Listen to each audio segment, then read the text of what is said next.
dengan bangganya selalu berterima kasih kepada orang Batak. Dia selalu bilang, membanggakan orang Batak, seluruh muridnya doktor, paling banyak suku orang Batak, kata dia.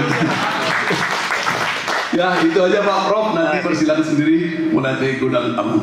Ya, terima kasih. Banyak tepuk tangan untuk Amang Binton yang mengundang kita dengan Profesor Renald Kasali. Akamanami dan Yananami, Ibu Bapak dan saudara-saudara yang terkasih, sekali lagi mari kita sambut Profesor Dr. Renald Kasali, Guru Besar Fakultas Ekonomi dan Bisnis di Universitas Indonesia yang sangat terkenal, dan demikian juga sebagai founder, pendiri dan pemilik dari Rumah Perubahan. Luar biasa Bapak Prof, kami sangat bahagia, sangat senang dan terberkati dengan kehadiran Bapak. Sebelum saya mengajukan beberapa pertanyaan dari kami semuanya, Bapak Profesor akan disambut oleh Opue Borus HKBP, Pendeta Dr. Robinson Butar-Butar, pimpinan tertinggi dari gereja Protestan terbesar di Indonesia, bahkan di Asia Tenggara.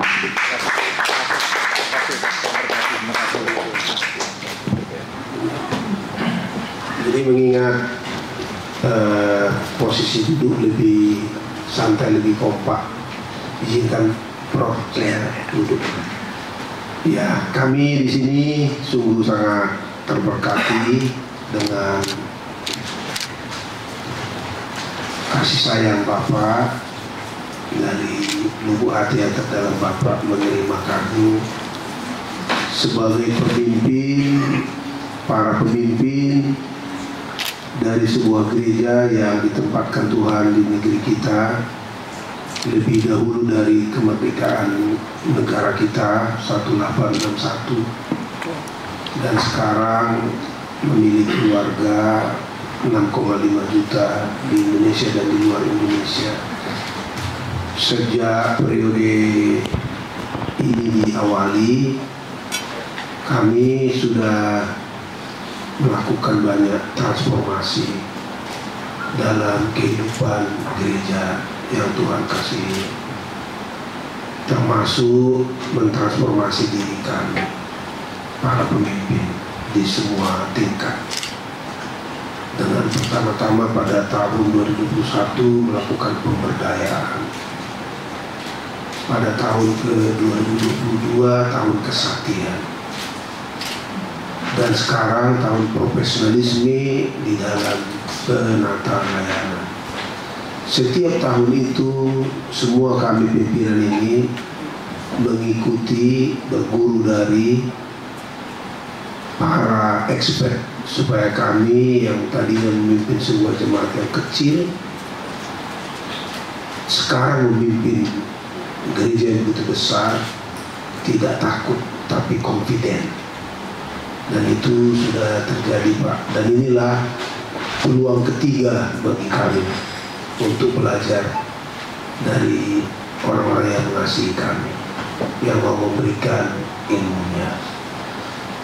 Karena itu kami atas nama seluruh warga KBP dan atas nama semua kami pemimpin yang 5 dan 32 pimpinan di distrik-distrik berterima kasih kepada Bapak berkenan memberi ilmunya. Apalagi bagi saya, dulu saya waktu masih SMP ingin studi di UI, tapi nggak pernah kesampaian.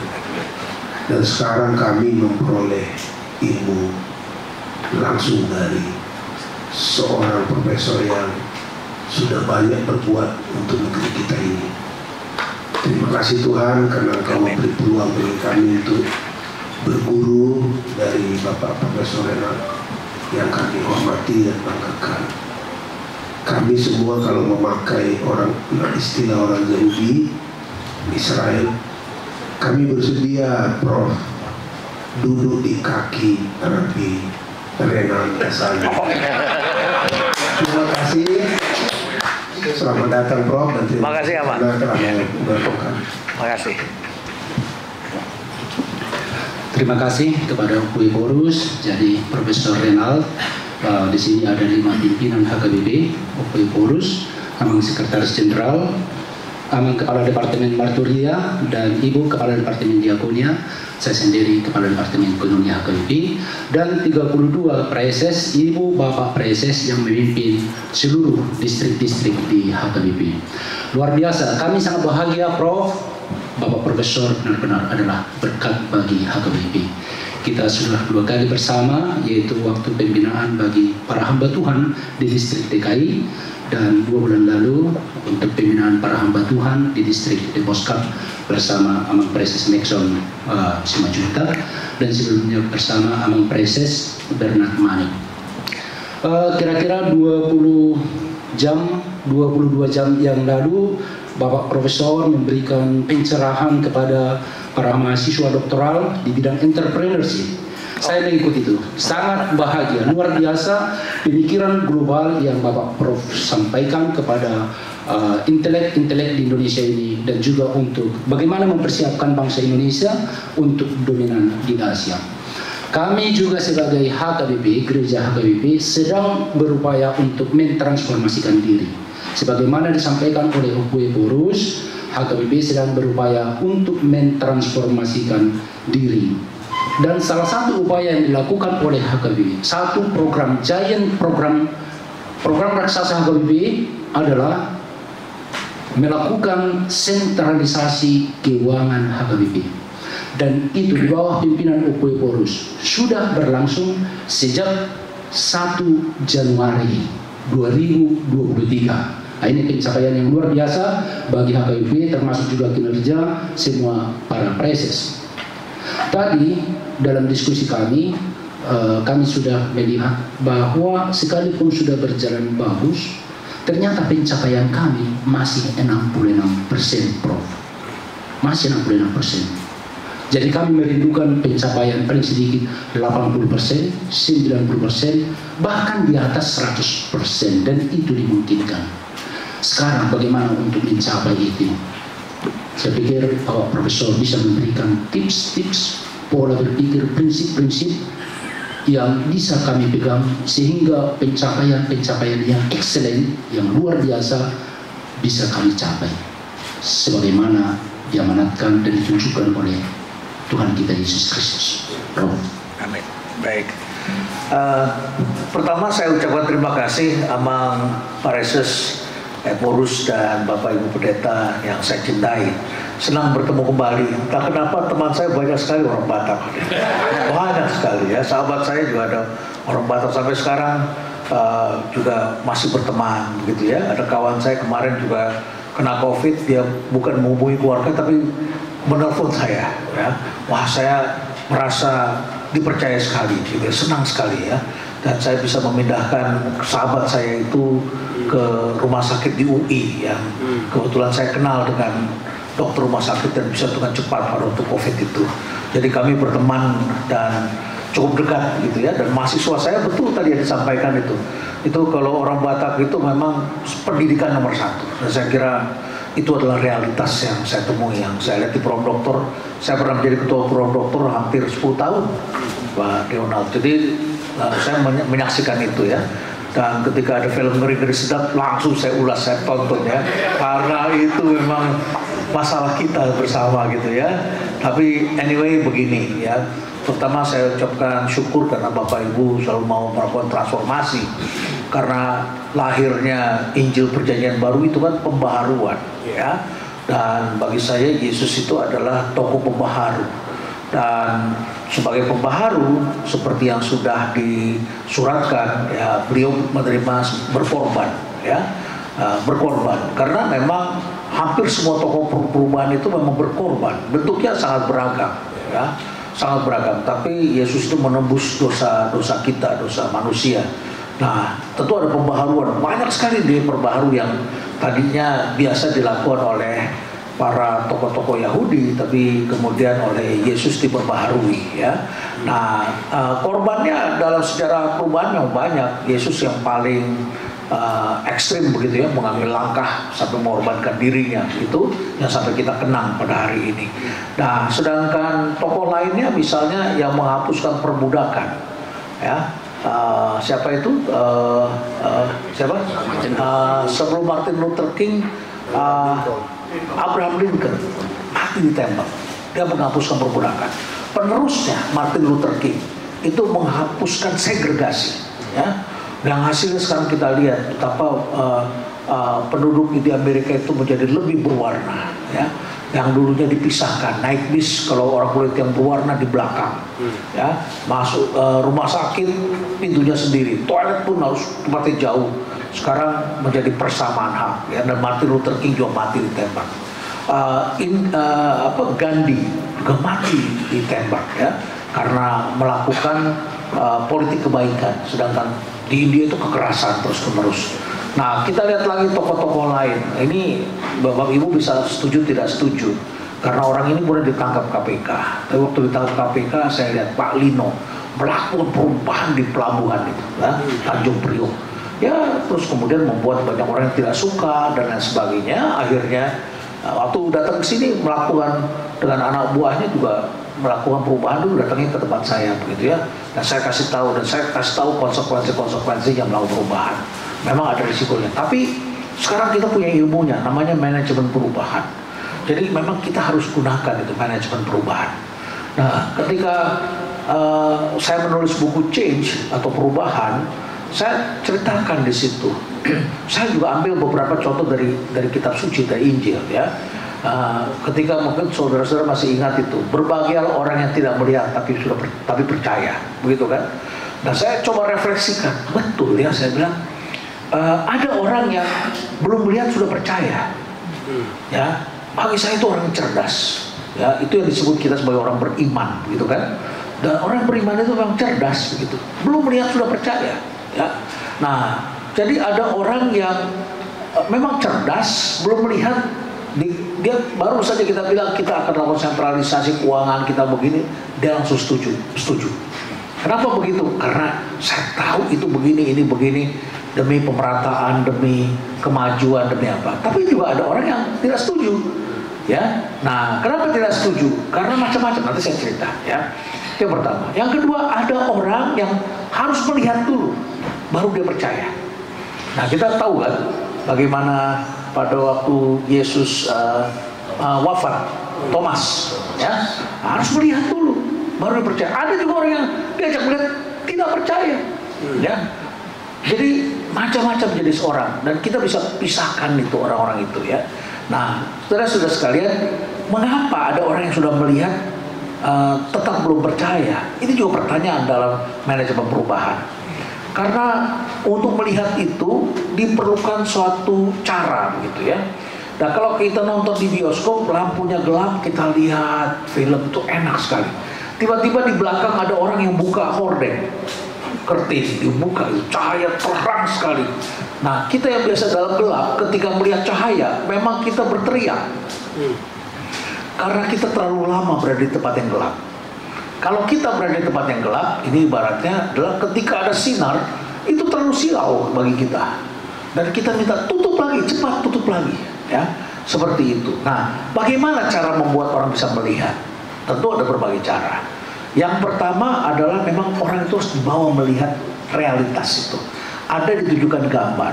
Saya dulu pernah diminta oleh Polri, baru pulang saya dari Amerika, tahun 98 saya pulang, tak lama kemudian, pada saat itu kan bergolak Indonesia, 98, setelah itu kemudian Polri itu keluar dari TNI. Ini di belakang kita kan tadi Mabes TNI. Pintu depan Bapak Ibu masuk, itu harusnya adalah pintu masuk Mabes Polri, harusnya. Tapi Polri nggak jadi di situ, karena dia tidak lagi di bawah TNI, ya. Maka di jalan itu ya kami nikmati jalan itu, dan tidak terawat sebagian kiri kanannya, ya. Tapi yang Mabes AU di samping sisi satunya itu terawat di situ karena pintu masuknya aktif. Nah, waktu saya ngajar di Sespim dan Sespim di Polri, Sespim itu untuk calon perwira tinggi, Sespim T itu untuk calon jenderal, gitu, ya. Nah, pertanyaannya sama, bagaimana caranya melakukan perubahan di Polri? Saya bilang kita lakukan namanya kontras. Gimana bikin kontras? Kita bikin, dan saudara-saudara harus mengisi semua. Namanya from to. From apa to apa. Dari kegelapan menjadi terang, gitu kan? Dari tadinya military police menjadi civilian police. Nah, dulu polisi itu bahkan baru terlibat 98 kan, penembakan aktivis mahasiswa pakai peluru tajam. Jadi kalau ada mahasiswa dipukul, dipopor pakai senjata, pakai spatulas, diinjak-injak begitu. Karena doktrinnya adalah military. Polisi itu dilatih dalam sekolah militer. Jadi dalam sekolah militer, di militer mereka di bawah TNI, tentara. Jadi mereka temannya tentara dengan polisi teman. Padahal di era modern, di era demokrasi, polisi itu adalah polisi sipil. Pakaiannya tidak lagi beratribut militer, sepatunya tidak lagi spatulas, tidak lagi berkacamata hitam atau kumis tebal, menakuti rakyat kalau ada orang salah atau bertentangan mereka dipukul, ditampar, tidak bisa lagi. Polisi itu adalah bagian dari sipil, peradaban sipil. Di tangan kanannya itu adalah kitab HAM. Ya, dan alatnya bukan senjata mematikan, tapi senjata untuk melumpuhkan. Maka senjatanya adalah gas air mata, bukan senjata untuk membunuh. Ya, dan kemudian pertimbangannya adalah pertimbangan hukum, bukan pertimbangan mematikan. Nah, jadi dulu polisi nggak ngerti itu. Bagaimana polisi ke depan? Kita bagaimana? Kita ini militer. Bahkan ketika jadi humas ngomongnya lapor, perhatikan. 1, 2, ngomongnya begitu, gaya tentara begitu. Nah, kami ajarkan tidak boleh, ngomongnya harus yang lembut seperti masyarakat. Karena polisi itu sipil, itu diajarkan, dan itu membutuhkan waktu 5 tahun sampai 10 tahun. Polisi itu diajarin terus menerus, dan setelah itu saya minta agar di kepolisian juga turunkan pada pasukannya. Sampai kemudian dapat mahasiswa-mahasiswa yang brilian angkatan berikutnya mulai bikin. Ada antara lain Krisnamurti misalnya, yang pada waktu itu nanganin bom Sarinah, ya, bom Sarinah dengan temannya. Ya itu Sambo itu juga anak buahnya dulu ya. Nah, tapi Krisnamurti itu berubah, dia ikuti itu ajaran saya. Dan saya diundang pada saat dia lakukan peluncuran, yaitu polisi itu pakai di atasnya kaos ada tulisan turn back right. Kaosnya warnanya hitam, terus celananya adalah kaki, coklat kaki gitu ya. Terus sepatunya pakai sepatu apa tuh, Dockers atau Dokmart atau apa tuh begitu ya. Jadi dibikin memang lebih bersahabat sama masyarakat ya. Sampai pada waktu bom Sarinah itu, mereka itu orang itu ketika polisi sedang ingin menangkap teroris, orang nonton kayak seakan-akan adegan film itu di situ mereka. Nah, itu butuh waktu. Bagaimana kita mengajak orang melihat seperti yang kita lihat. Ternyata saudara-saudara, hanya sedikit orang yang melihat sebelum terlihat. Kemudian ada bagian orang yang harus diajak melihat, itu bagian terbesar. Sebelum dia melihat, dia tidak bisa. Saya beberapa kali ceritakan itu. Istri saya bikin taman kanak-kanak, PAUD, dan rumah baca. Terus syaratnya adalah anak-anak di kampung itu, dibikin di sini. Ya, anak-anak kampung itu harus sudah mandi. Saya tanya kenapa syaratnya mandi? Ya karena anak-anak di sini tidak mandi pagi-pagi. Jadi enak aja ngambil gorengan, tangannya tidak dicuci, ya badannya masih bau, main. Karena kamar mandinya barengan di kampung, rumah kontrakan semua. Nah, kami bikinkan shower. Terus dia bikin toilet, selalu ada capnya. Toiletnya toilet duduk. Dan kami sudah terbiasa pakai toilet kering, kayak di hotel itu kering. Tapi masyarakat kita kan toiletnya toilet basah, sehingga selalu kotor. Ya. Nah, istri saya selalu ajarkan gimana caranya supaya orang-orang ini bisa bersih. Atau kemudian dia panggil guru-guru. Ternyata guru-guru juga belum terlatih. Gurunya bingung, bagaimana toilet bisa kering? Nggak bisa katanya. Bagaimana bisa bersih, bisa wangi toilet? Toilet itu kotor, bau kata dia. Nah, waktu ulang tahun pernikahan kami, saya bilang sama istri saya, kita ajak makan ini orang-orang kampung ini di Grand Hyatt. Keren amat bang, ya, iyalah kita spesial ya buat guru-guru karena mereka sudah berjasa. Ya, ajak makan di Grand Hyatt, Grand Hyatt. Nah, masuk sampai di pintu hotel mereka naik satu mobil, 2 mobil. Kami di mobil sendiri, terus kami suruh jalan dulu, ternyata tidak berani masuk, karena nggak percaya diri. Nah, pertama tuh nggak percaya diri dulu. Yang kedua, ketika masuk, terus mereka tanya, kita kemana? Istri saya tanya, bang kemana? Ajak ke toilet. Ya, saya bilang ajaknya ke toilet di Hotel Grand Hyatt itu, ya, ajak ke toilet. Bapak Ibu tahu kan, hotel bintang 5 wangi kan toiletnya, bukan cuma nggak bau, tapi wangi dan bersih. Jadi mereka pas datang ke situ cuci tangan, mereka ke toilet, restroom segala macam, udah, terus pulangnya ketawa-tawa. Pernyataan mereka apa? Kok ada ya toilet wangi kayak begitu? Kok ada yang bersih? Ya. Yang berikutnya kami makan di meja bundar. Terus kita evaluasi besoknya. Apa pengalaman kemarin? Nah, pernyataan mereka bikin saya tercengang-cengang. Satu, Pak, ternyata orang kaya kalau makan itu garpu sendoknya banyak ya katanya. Saya tercengang. Karena mereka paling di rumah cuma ada berapa sendok, berapa garpu. Sedangkan kalau makan di hotel, kan sendok garpunya banyak. Di kiri kanan ada pisau, di atasnya ada lagi begitu. Makannya bertahap. Mereka bingung. Kedua, dikasih celemek juga bingung. Itu buat apa katanya. Yang berikutnya lagi adalah roti. Bapak Ibu sekalian, kalau di meja bulat itu banyak orang tidak tahu roti yang jatahnya mereka di mana. Karena ada punya dia di sini di kirinya atau di kanannya, dia bingung. Ya, kalau saya sih saya lihat aja yang paling ujung itu adanya di mana. Kalau yang ujung sana adanya di kirinya, berarti punya dia di kirinya, gitu kan? Nah, tapi kalau meja bulat ini kan tidak ada ujungnya, bingung dia. Saya tanya, ibu-ibu ambil roti di mana? Roti yang harusnya di sebelah mana? Di kanan katanya. Saya bilang pantes, saya nggak kebagian. Ya, karena mereka ya yang di kiri saya ibu-ibu guru, dia ambil yang di kanan. Padahal harusnya yang di kiri kan. Yang di kanannya dia itu jatahnya saya, dia ambil. Sedangkan istri saya tahu harusnya di kiri, jadi dia ambil rotinya yang di kiri. Jadi saya satu-satunya orang yang tidak kebagian. Ya, saya ketawa begitu karena sebelumnya kita tidak pernah pikirkan seperti itu. Tapi setelah mereka melihat, mereka bikin program, mereka ajarkan anak-anak, dan sekarang toilet kami di PAUD Taman Kanak-Kanak itu bersih karena mereka sudah mengerti. Ya, jadi mengajak orang melihat seperti yang kita lihat ini memang intinya adalah mengajak mengerti. Apalagi sekarang dalam era sosial media, Bapak Ibu sekalian. Ini problem kita adalah dalam memaknai sesuatu. Memaknai sesuatu. Berapa banyak orang bisa memaknai Jokowi ini adalah pemimpin yang hebat, lama sekali. Ya, dimaki-maki, dikatain ini. Sampai sekarang tiba-tiba approval ratingnya tinggi. Tapi kita nggak tahu bisa terus kan 90%. Mungkin perlahan turun lagi. Normalnya sih 70%, 60% normal. Itu sudah bagus. Tapi kan tidak mudah untuk membuat orang seperti itu. Ya, jadi melihat dan memaknai itu susah. Anak-anak muda.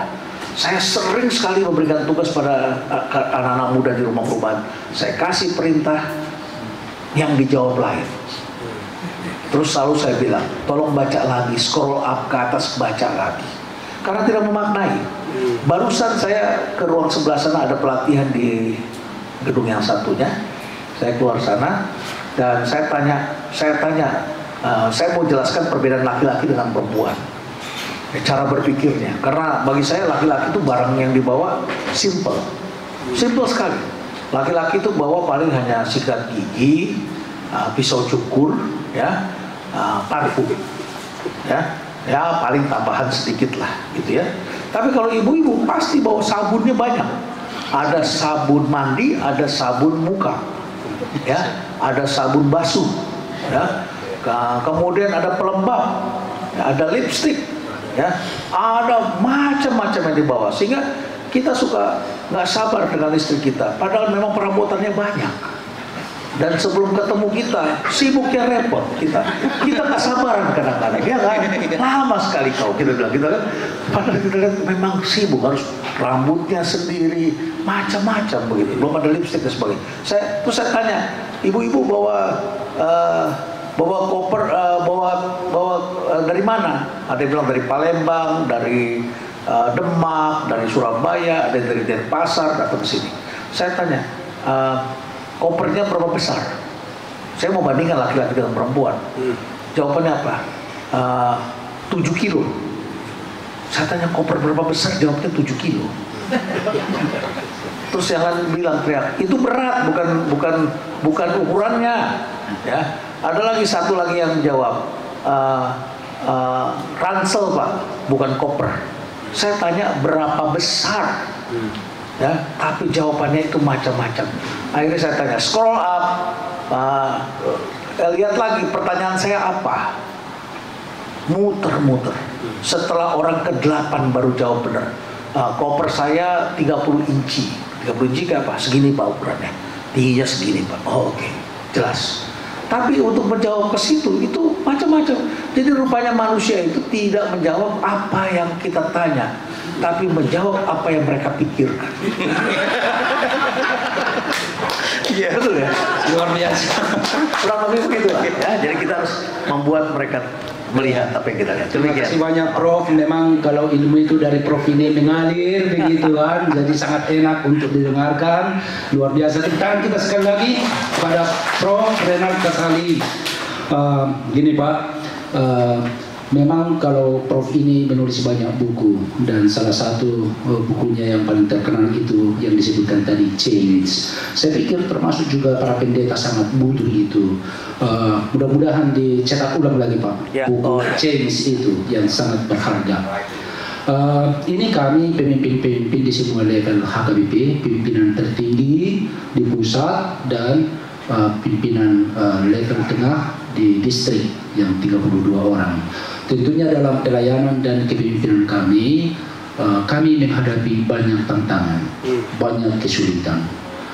Sekarang kami mau mohon minta kepada Bapak Prof, bagaimana kami bisa dalam diri kami dan dalam kepemimpinan kami bisa mentransformasikan kelemahan menjadi kekuatan, tantangan menjadi kesempatan, sehingga pemimpin-pemimpin yang di bawah kami juga akan terinspirasi melalui gaya kepemimpinan kami dan kemampuan kami untuk mentransformasikan situasi itu. Iya, jadi Bapak Ibu sekalian, Pak Binton ini sering saja rapat di sini. Nah, Pak Binton itu pernah melihat satu tulisan, ya.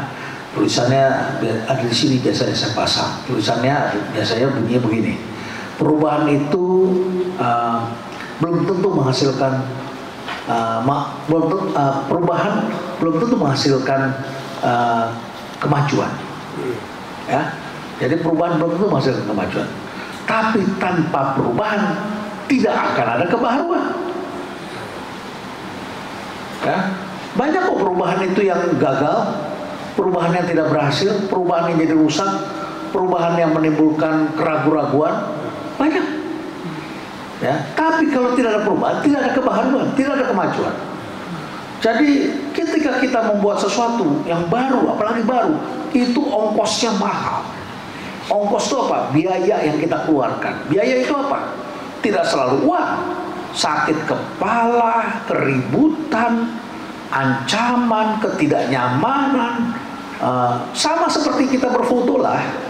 Saya kalau berfoto bersama keluarga lagi pergi keluar kota, istri saya dulu waktu zaman masih foto dicetak gitu, ya, dia cetak foto paling rajin, bikin album dulu. Kalau sekarang kan di Facebook, Instagram, ya. Nah, dicetak sama istri saya di Jalan Sabang, cetak, terus dia rapi-rapi, terus dia bilang, bang, udah lihat belum albumnya? Oh, udah disusun, udah diambil, udah, ini pilih yang paling bagus-bagus katanya. Oh iya ya, saya bilang. Terus pas saya lihat-lihat, kok muka saya jelek semua? Kenapa dia pilih sini? Ini udah paling bagus bang. Terus saya tanya sama dia, apa yang bagus? Kenapa nggak yang itu yang pada waktu apalagi peluk ibu begini? Itu jelek bang, ibu lagi merem, lagi tutup mata, jelek. Oh, sama kita melihatnya. Setiap kali kita berfoto, yang pertama kali kita lihat adalah diri kita sendiri. Apakah kita menjadi lebih baik atau tidak lebih baik? Ketika terjadi perubahan transformasi, ada orang yang pendapatannya sudah tinggi, di situ wilayah sudah tinggi. Ketika sekarang diturunkan, dibikin rata lebih lain, yang lain jadi lebih baik, tapi mereka selalu mengatakan, kok saya jadi segini? Kok saya jadi turun? Cepat kali dengan harga bibir. Pasti dong kita kecewa, karena wajah kita jadi tidak sekeren dulu kan, dompet kita tidak sebesar dulu. pasti kita jadi, padahal kita memang harus berkorban. Begitu, ya. Jadi perubahan itu belum tentu menjadi sesuatu lebih baik sepanjang kita belum berhasil membuka pikiran dan kesamaan. Maka kata kuncinya adalah komunikasi terus, ajak ngomong. Dan ketika ngomong, ada kecerdasan yang harus kita gunakan. Dalam ilmu manajemen itu disebut dengan CIQ. Apa itu CIQ? Conversational Intelligence Quotient. IQ di bidang conversation. Cari aja di YouTube, ada video-videonya. CIQ atau Conversational Intelligence Quotient. Conversation, ya, kecerdasan dalam percakapan. Kita tidak bisa bercakap-cakap dengan logika saja, kasar apalagi tidak bisa. Banyak orang cerdas tapi tidak cerdas dalam conversation, percakapan. Ya, karena percakapan itu ada ilmunya, yaitu komunikasi persuasif. Persuasif, ya, karena manusia menafsirkan itu dengan rasa. Dan di dalam otak manusia menurut penelitian itu ada namanya heart brain, di tengah-tengah paling tengah heart brain. Itu menghasilkan hormon. Ada hormon yang membuat kegelisahan, yang membuat orang jadi sakit, amarah. Itu namanya kortisol. Kan ada kan kita ketemu orang dari jauh tuh udah, aduh males saya ketemu dia, capek, mukanya ada masalah, dendam, kesel, kita ketemu dari jauh udah gak suka. Itu menghasilkan kortisol. Apalagi ketemu pimpinan yang selalu menekan, marah, itu bisa membuat kita jadi menderita kanker, sakit jantung, karena menghasilkan hormon yang disebut kortisol.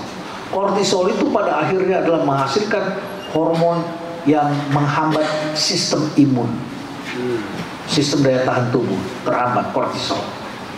Ya, jadi ada hormon itu. Tapi juga ada hormon yang namanya dopamin, hormon kebahagiaan.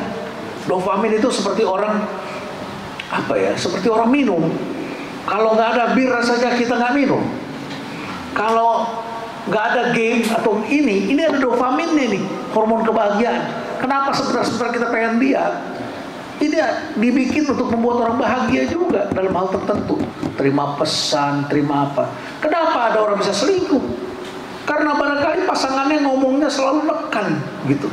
Sementara orang yang sedang merayu di sana kirim foto yang paling cakep, ngambil dari orang lain. Kan banyak di Australia orang tertipu. Sekarang orang Indonesia mulai kena. Ya padahal yang merayu orang Nigeria, orang Afrika. Tapi yang ditaruh fotonya pilot dari Spanyol yang wajahnya handsome, atau seperti bapak-bapak handsome. Foto itu sudah dipakai. Nah, foto itu harus dipakai. Iya kan? Menipu. Dipakai menipu, wajahnya ganteng begitu, ditaruh di situ. Padahal orangnya nggak begitu. Terus orangnya itu bahasanya, selamat pagi, pagi-pagi udah sapa. Sedangkan suami kita di rumah, ya kan? Pagi nggak ngomong apa-apa, ya kan? Terus menjelang makan siang dia sapa pula kita, sudah makan belum? Dirayu terus kita kan? Dia tahu itu bahasa persuasif, bahasa itu. Makanya banyak orang yang masuk dalam pelukan itu, karena bahasa bisa berubah orang. Kalau tidak percaya saya bisa mainkan di sini. Hah? Terperangkap nanti kan. Nah ini bukan soal yang tadi rayuan, bukan. Soal pikiran. Coba gini aja deh. Bapak Ibu sambil agak meram sedikit, tidak usah meram 100%. Coba bayangkan cerita saya ini berikut ya. Saya minta bayangkan. Bayangkan pertemuan kita ini adanya di daerah puncak.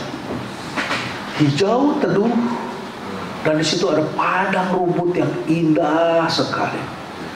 Ya, kemudian di situ ada danau, ada pohon-pohon pinus yang besar-besar, udaranya segar. Bayangkan ada danau, suara gemericik air. Bayangkan di situ ada kelinci sedang bermain. Kelinci mendekat Bapak Ibu, bersahabat sekali kelinci itu. Jangan bayangkan harimau, karena di situ suka lewat harimau. Jangan lihat harimau. Ada harimau di sana. Jangan lihat, jangan bayangkan harimau. Harimau itu menerkam kelinci. mengobrak-abrik, merusak suasana. Jangan bayangkan harimau itu. Maka kelinci-kelinci lari bertebaran kemana-mana dan mengejar Anda, dan Anda melindungi kelinci-kelinci itu.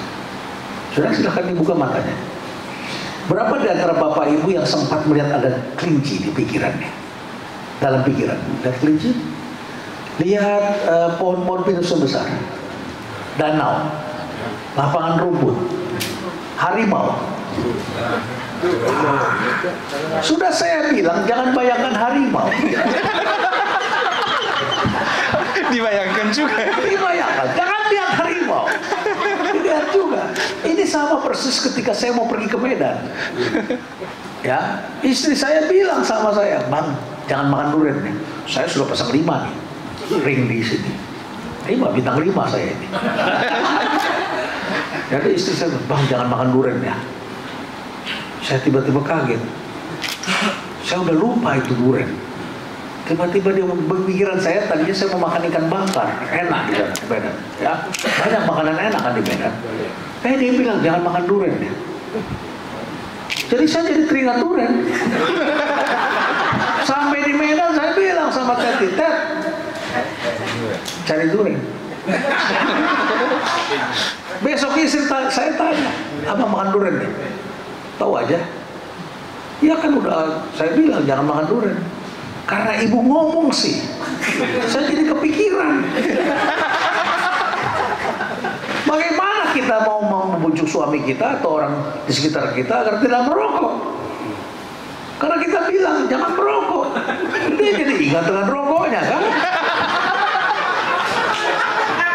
Nggak bisa kita halangi, nggak bisa. Dia malah makin ingat. Jadi komunikasi itu dalam eksperimen itu kita tidak bisa menggunakan kata-kata tertentu, ya. Jadi ini program panjang. Jadi supaya bisa kita jalankan ya, tentu saja harus persuasi, pakai cara-cara baru, diajak melihat, terus-menerus komunikasi, tapi jangan diingatkan terus ke situ. Kita salahkan terus, ya kan kamu salah, coba lihat teman-teman kamu belum ini, dia nggak bisa terima itu. Tapi kalau kita tujukan ini berkat dari Bapak, pengorbanan opung di sana, pengorbanan Bang Pendeta di sana, lihat ini di desa seperti ini. Ajak jalan, lihat sendiri betapa ada daerah-daerah yang memang tidak seberuntung kita, dia berkat pengorbanan jadinya seperti ini. Jadi itu yang dibesarkan semangatnya, kira-kira begitulah. Terima kasih banyak, tepuk tangan kita. Setelah Bapak Profesor telah membangkitkan hormon kebahagiaan, hormon harapan, hormon keberanian bagi kami untuk melangkah ke depan sebagai pemimpin-pemimpin di tengah-tengah HKBP. Pertanyaan yang terakhir dari saya, Prof. Kita tahu itu berpikir global, bertindak lokal. Memang kepemimpinan kami masih terbatas di tingkat distrik atau di tingkat HKBP. Tetapi memang penting untuk berpikir global, melihat secara keseluruhan. Bagaimana menurut Profesor, pola berpikir seperti ini bisa mempengaruhi kepemimpinan kami dan pelayanan kami sebagai pemimpin-pemimpin di HKBP? Ya, hari ini kita tidak bisa berpikir sendiri. Dunia ini sudah terhubung semua. Semua sudah terhubung semua. Ya, bahkan saling berpengaruh satu sama lain. Inflasi di satu negara bisa diekspor ke negara lain. Hanya gara-gara perang di Eropa, harga minyak dan gas di seluruh dunia naik. Ya, jadi di Jerman yang tidak dapat gas karena pipanya pecah, maka itu inflasi. Prancis kena, Inggris kena, terjadi kemiskinan di Inggris, Amerika kena. Kemudian ke negara-negara lain harga pangan naik karena pangan tidak bisa dikirim ke negara lain. Sekarang tadinya saya berpikir tidak akan sampai ke Indonesia. Hari ini kita harus waspada setelah kita melihat ini udara kotor ini, ya, karena semuanya menanam pohon semakin kecil hari ini, ya, dampaknya semakin besar, ya, karena manusianya semakin banyak di seluruh dunia, manusia semakin banyak. Semua orang sekarang ada pohon besar ditebang, dibikin rumah-rumah tidak punya pekarangan, tidak tanam pohon besar. Padahal dulu kita tanam pohon besar beli pohon mangga, rambutan, beli pohon bambu, ya, pohon besar semuanya kita tanam. Apalagi zaman Belanda dulu tanamnya pohon bungur, pohon tanjung, ya. Sekarang yang kita tanam apa orang sekarang? Janda bolong, ya, apa itu kaktus, gelombang cinta, semua yang kecil-kecil yang kita tanam, ya kan? Monstera. Sedangkan ikan dulu kita beli ikan arwana yang besar, terus kemudian orang punya ikan mas dulu, ikan koi. Sekarang cupang, makin segini di botol-botol, makin kecil. Maka saya mulai inisiatif tanam pohon, dan saya minta maaf, jalan di depan situ ada yang harus ngalah kalau ketemu 2 mobil. Kenapa? Karena ada penunggunya, ada pohonnya, dan di atas ada musang tinggal di sana. Musang makan ular, bagus kan? Makan ular. Jadi kalau ada pohon pasti ada 1-2 ular, pasti ada. Tapi kami, teman-teman sih jago nangkep dan tidak dibunuh ular itu, karena ular makan tikus. Begitu. Jadi ekosistemnya terpelihara. Kenapa sekarang pertanian suka turun? Karena ularnya dibunuh oleh manusia. Karena Tuhan bikin sistem itu, algoritmanya sudah ada. Begitu. Nah, global ini berdampak semua. Bagaimana kita berpikir global? Ilmu global. Ilmu global. Ya. Jadi kita semua percaya bumi itu bulat. Ya, kecuali saudara-saudara penganut teori konspirasi mengatakan tidak bisa, bumi itu datar, gitu. Ada penganutnya itu seperti itu, ya. Jadi di global ini sudah terjadi, dan kita bisa melihat apa yang di sana terjadi sebentar lagi akan terjadi di sini. Sekarang ini tantangan gereja ke depan itu adalah antara lain adalah tantangan bangsa. Bagaimana menjaga persatuan. Satu. Yang kedua, isu-isu baru. Apa isu baru yang sekarang penting ke depan? LGBT. LGBT ini masalah besar ke depan. Bertemu dengan anak-anak muda yang cara berpikirnya sudah lebih toleran. Saudara-saudara keras, anak-anak muda toleran. Makanya tidak bisa diprediksi ke depan ini. Pilpres ini tidak bisa diprediksi ke depan. Bingung semua para pengamat. Karena orang kalau ditanya sekarang jawabnya sembarangan. Tapi ntar kalau menjawab Pilpres baru, sedang anak muda tuh swing. Pemilih terbesar tuh anak muda, 60%. Anak muda, dan swing ganti-ganti dah. Sebelumnya sudah terjadi di Amerika, swing yang di tengah ini. Makanya ganti-ganti presiden, Demokrat kan gitu di situ. Swing tergantung isu. Kalau Joe Biden yang tidak sukses, milih Republik nanti ke depan. Gitu aja. Swing pindah-pindah. Kita juga begitu. Anak-anak muda ini. Nah, anak-anak muda toleran sama LGBT. Ya, liberal, kaum liberal, gay, ya, apalagi biseksual, ya, dan seterusnya, ya. Itu isu ke depan. Nah, sekarang ini kaum agamawan keras, padahal di situ juga ada masalah human rights. Siapa yang mau anaknya seperti itu? Tidak ada yang mau. Tidak ada yang mau. Tapi bagaimana kita meluruskan kembali? Bagaimana kita membangun kembali supaya tidak terjadi perpecahan? Ini ke depan ini isu ini rawan karena pengikutnya semakin banyak. Di Garut saja ada 3.000 orang anggotanya. Kota kecil di Garut 3.000 anggotanya. Ya, di kepolisian sudah mulai banyak. Ya. Nah, saudara-saudara sekalian, ini tantangan ke depan akan kita hadapi. Nah, masalahnya dari mana ini jadi persoalan? Karena sekarang namanya dunia ini namanya inklusif. Inklusif itu kebersamaan dan berkeadilan. Jadi polisi pun juga ditegur karena jenderal perempuan sedikit. Gender. Kenapa cuma sedikit? Ya. Nanti Bapak Ibu juga bisa dapat teguran itu dari anak muda. Kenapa pendeta perempuannya tidak banyak misalnya? Ya kan? Kalau HKBP banyak. Nah, di HKBP banyak misalnya. Ya. Di Polri jenderal perempuan sedikit, cuma 1 atau 2 begitu. Jadi dipersoalkan sama PBB. PBB yang mengatur. Kemudian kaum difabel.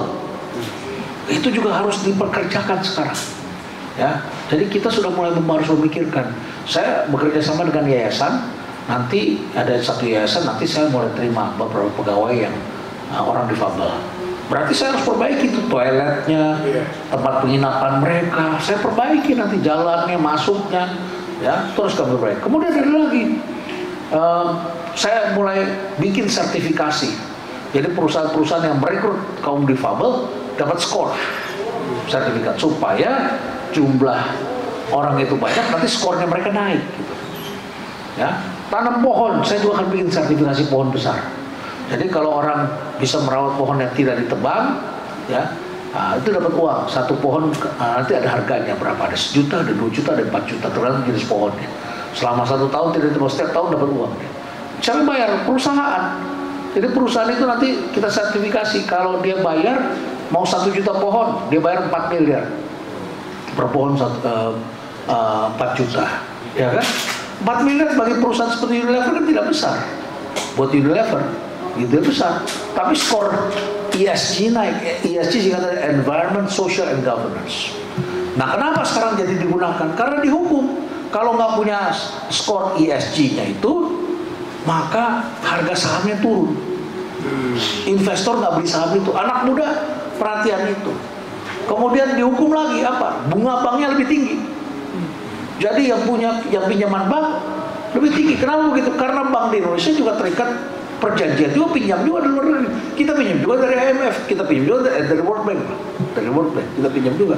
Jadi terkait Pak semua. Jadi dunia global ini tidak berhenti, ilmu sangat berkembang. Apa yang terjadi di negara lain akan terjadi di negara kita. Hari ini terjadi kelangkaan SDM yang berbakat, berkualitas. Makanya banyak anak Indonesia pindah ke Singapura jadi warga negara, karena di Singapura kekurangan SDM. Talenta yang pinter-pinter kurang. Jadi yang pinter-pinter melamar ke sana, yang kita kekurangan jadi yang pinter-pinter. Hari ini yang kekurangan SDM bukan cuma di sini, termasuk di Amerika kekurangan, di Jerman kekurangan SDM yang berkualitas. Karena banyak orang juga nggak mau belajar tinggi-tinggi. Jadi anak-anak kita mau kerja di seluruh dunia ini akan lebih mudah.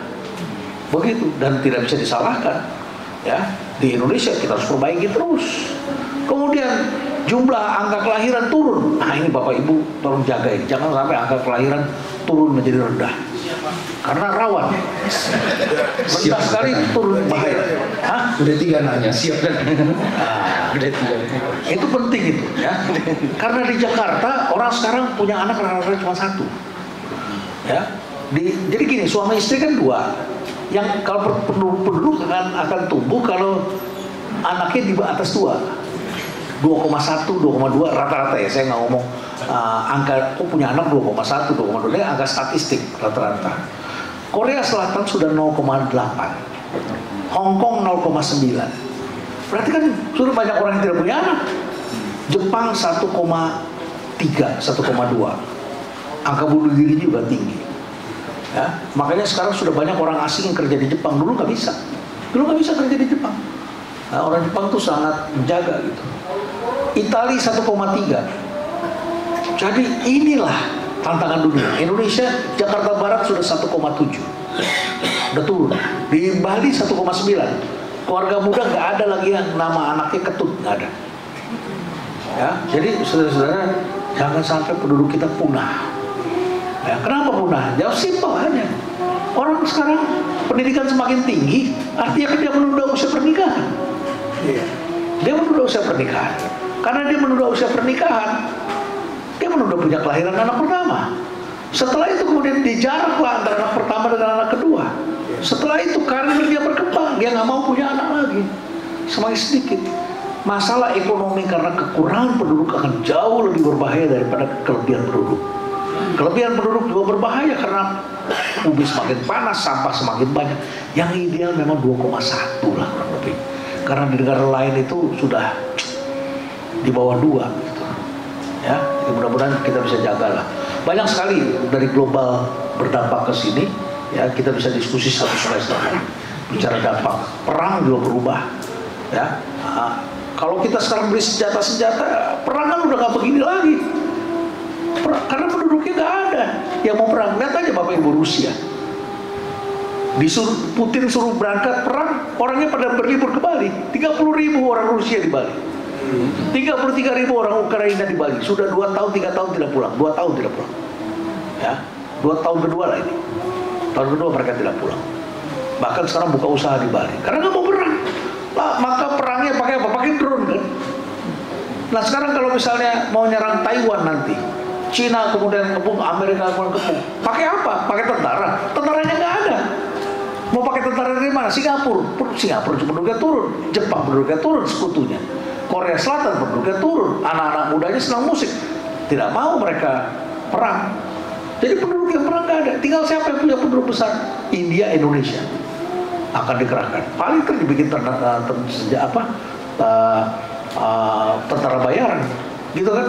Tapi juga mereka kembangan teknologi perangnya itu tidak pakai pesawat terbang, tidak pakai drone semuanya, pakai listriknya dimatikan, pakai IT, ya, pakai cyber security, datanya diacak. Bapak Ibu diacak aja, rekening banknya semua nggak bisa diakses, nomornya diacak, diganti-ganti gitu namanya. Udah kacau lah negara ini, ribut semua, nggak bisa makan kita, nggak ada uang, ya kan, sistem ekonomi. Rumah sakit datanya dirubah, orang yang harusnya segera dibedah, datanya berubah, nggak dibedah. Orang yang harusnya diangkut pakai helikopter, yang diangkut orang lain, mati orangnya. Berubah ini masyarakat. Maka ini memang harus bijaksana kita menghadapi masalah. Mudah-mudahan tidak ada perang, ya. Kalau perang ini makin repot karena manusia semakin banyak akal. Demikian. Luar biasa, terima kasih banyak Prof. Ya, kami terus ingin mendengarkan dari Prof hikmat, pengetahuan, pengalaman.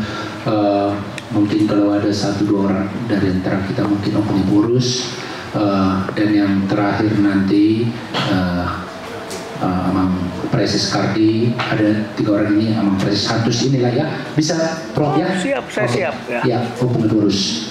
Ya, terima kasih. Luar biasa. Hanya dalam kurang 1 jam sudah tambah hikmat kami dari Prof. Terima kasih banyak.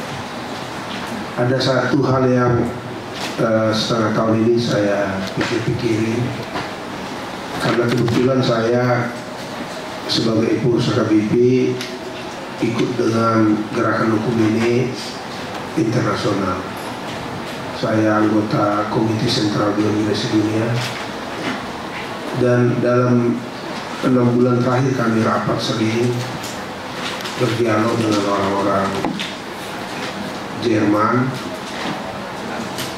pimpinan mereka. Ada hal yang mereka keluhkan, Prof, yaitu center of gravity kekristenan itu tidak lagi di Eropa, tapi sudah bergeser ke Asia dan Afrika. Dan sudah semakin banyak di negara-negara maju orang-orang Kristen tidak lagi suka bersekutu di dalam gereja. Nah, kita di Indonesia akan menuju negara maju tahun 2045. Memang kita sekarang masih negara yang sangat cinta kepada agama dan komunitas beriman. Tapi mengingat pengalaman kawan-kawan di Eropa, sekarang jumlah anggota gereja mereka yang menurun tajam itu luar biasa. Ada mitra HKBP di sana, di negara bagian Rhineland, yang pada tahun 1990 jumlah anggota mereka 3,7 juta, sekarang tinggal 2,3 juta. Dan dibayangkan tahun 2030 akan tinggal 2 juta. Nah, kami sebagai HKBP dengan warganya yang sangat kritis, seperti Prof bilang tadi, banyak yang pintar-pintar menuju negara maju nanti. Ada ancaman bagi gereja kita akan meniru apa yang dialami oleh kawan-kawan gereja di Eropa, sehingga di sana lebih banyak yang tidak bergereja daripada yang bergereja, malah generasi tua lah yang beribadah. Ini juga terjadi di Jepang, di Australia. Nah, kami sebagai pemimpin di sini sekarang berusaha mengantisipasi itu dengan melakukan transformasi dalam pelayanannya, sehingga profesional lah melayani. Dan untuk itu HKBP menjamin biaya hidup dari para personelnya. Tapi kami agak ragu apakah kita akan bisa mengantisipasi apa yang akan terjadi setelah Indonesia menjadi negara maju, Prof. Apa saran Prof kepada kami, karena menjangkau generasi muda saja, milenial saja, sekarang kami sudah kewalahan. Apalagi generasi muda kita pada masa kita sudah menjadi negara maju. Apakah kekristenan di Indonesia akan tenggelam? Apakah HKBP akan ditinggal warganya? Sehingga kami nanti akan bersih semua ternyata. Karena tidak ada lagi yang mau digembalakan dalam Indonesia yang maju. Tolonglah dulu Bapak sarani kepada kami, selain strategi sentralisasi keuangan supaya semua umat bisa kita layani dan meningkatkan profesionalisme kami, apalagi Prof yang bisa kami lakukan. Kira-kira gitu. Saya kebetulan yang mungkin yang paling senior lah di sini, 63, 2 tahun lagi pensiun. Mereka lah yang akan meneruskan. Mudah-mudahan apa yang Bapak Profesor sarankan hari ini bisa agak menghibur hati saya melihat kekhawatiran 22 tahun lagi. Terima kasih Prof. Langsung jawab. Baik, terima kasih. Jadi setiap gejala itu ada sisi supply, ada sisi demand, ada sisi daya dorong, ada daya tarik. Ya, kalau hanya dorong saja tidak begitu kuat. Ya. Yang mengakibatkan gereja-gereja di Eropa juga menjadi pudar, itu memang ada beberapa sebab. Yang pertama adalah karena populasinya memang turun, masyarakat turun. Sehingga di Italia, di Jerman banyak sekali apartemen yang kosong. Makanya ketika ada imigran masuk perang, ya mereka segera siap masuk ada, karena banyak sekali gedung-gedung apartemen yang kosong dan mereka butuh SDM buat pekerja di pabrik. Kurang sekali. Jepang juga sekarang mengalami, makanya banyak anak Indonesia ke sana berangkat bekerja di kebun, di kapal, di pabrik, itu banyak sekali yang bisa kerja. Ya. Nah, jaminan sosial juga bagus. Jadi memang penduduk Eropa ini turun tajam sekali. Dan penyebabnya adalah karena tadi pendidikan semakin bagus, orang menunda, dan ya sudah terjadilah itu. Makanya sekarang datang imigran. Tidak mengherankan kalau kita pergi ke Prancis, gereja itu tempat wisata, ya tempat wisata semuanya, termasuk Notre Dame. Yang ada cerita mengenai Hunchback of Notre Dame, si bongkok dari, dan Esmeralda dari Notre Dame itu ya. Itu kita ramai sekali orang di sana. Semua foto-foto, umat berbagai agama datang situ berfoto-foto begitu. Ya. Dan masih ada tempat buat beribadah di dalam, gitu. Tapi umatnya tidak banyak. Ya, umat Katolik yang datang hanya untuk buat tanda salib sebentar begitu. Ya. Kalau dia religius masih sempat berdoa sebentar gitu. Jadi memang tidak banyak. Memang semakin terjadi kemakmuran, semakin kompleks manusia. Kebutuhannya berbeda. Nah, ditambah lagi ada sejarah kelam gereja di beberapa negara di Eropa. Ya, itu juga turut berpengaruh terhadap pikiran anak-anak muda. Ditambah lagi dengan kemajuan dalam cara berpikir yang disebut dengan liberalism. Ya, yang sebetulnya adalah kemerdekaan berpikir. Orang bebas berpikir dan sebagainya. Akhirnya kemudian juga mulai meninggalkan. Ya. Ditambah lagi dengan tidak adanya gembala, berkurang sekali. Ya. Maka sekarang mulai dari diambil, kalau gereja Katolik itu dari NTT, berangkat masih ada. Tapi ini pun juga akan berkurang. Digantikan lagi dari negara lain yang penduduknya masih, mohon maaf, itu agak masih miskin biasanya. Ya, nanti akan datang. Karena orang kalau semakin hidupnya kurang, itu semakin religius.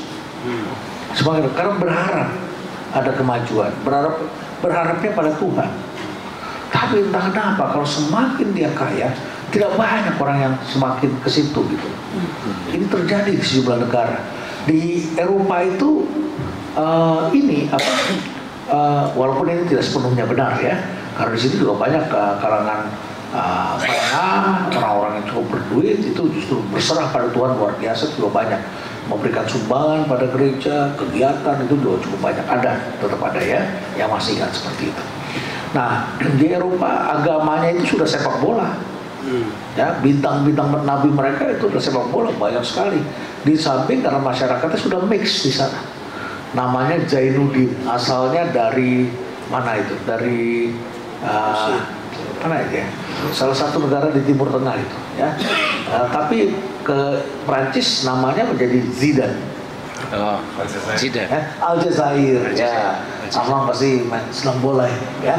Aljazair ya. Betul itu. Jadi Zainuddin namanya Zidane di sana, ya. Mereka menyesuaikan diri. Jadi memang kompleks sekali masalah ini, sangat kompleks. Dan sekarang berkembang di sejumlah negara Asia. Puji Tuhan, ternyata di Korea tetap gereja tetap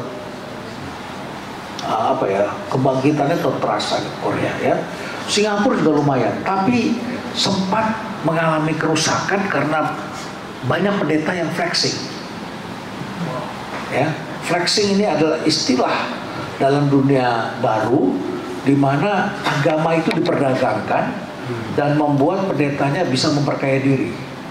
Umatnya berpikir menyumbang itu perpuluhan atau apa atau kolekte untuk gereja, untuk orang miskin, karena kita percaya kan Tuhan selalu hadir bersama dengan orang yang kelaparan, kedinginan, penderitaan, begitu kan, seperti yang kita pelajari. Tapi sejumlah pendeta yang belajar dengan aliran-aliran baru, banyak yang sekarang belajar kewirausahaan. Jadi apartemennya atau ruko disewa sendiri, dia modal itu investasi namanya. Kemudian dia bayar orang untuk kur, dikasih pisang goreng, dikasih apa, ada bandnya, nanti semua uangnya buat dia. Saya kaget, beberapa teman saya ketemu, mobilnya sudah bagus, saya bekerjanya apa saya tanya? Saya bekerja di ladang Tuhan. Oh, oke. Ya kalau terus kok bisa kaya sekali, saya bilang begitu kan, padahal dia diberhentikan bekerja. Tiap hari panen. Tiap hari panen. Bekerja di dalam Tuhan. Kalau kita bekerja dalam Tuhan, serahkan rasa khawatirmu, Tuhan akan penuhi katanya. Dia pakai ayat itu semua. Ya. Nah, kan orang memberi itu kan bukan buat kau, buat orang miskin, saya bilang begitu. Loh, saya dong, kan saya sewa tempatnya. Saya investasi semuanya. Saya cari penyanyinya yang bagus, yang membuat orang gembira. Dibikin gitu semua. Dan uangnya banyak, dan sekarang muncul pendeta-pendeta yang sampai doanya minta diberikan pesawat, jet, ya, dan akhirnya dapat. Pendeta-pendeta seperti ini menghasilkan flexing, dan bukan cuma di umat Kristen, juga di kelompok sebelah terjadi. Mobilnya Ferrari, mobilnya apa, flexing. Flexing itu pamer kekayaan. Ya, jam tangannya RM, kalau yang lebih senior Rolex begitu ya, mempertontonkan itu pada umatnya. Jadi akibatnya lama-lama terbongkar, mereka nggak bayar pajak, mereka melakukan pelanggaran. Di Korea ada yang melakukan pelecehan, ya, dan akhirnya kemudian kepercayaan pada gereja juga turun dari orang-orang seperti ini.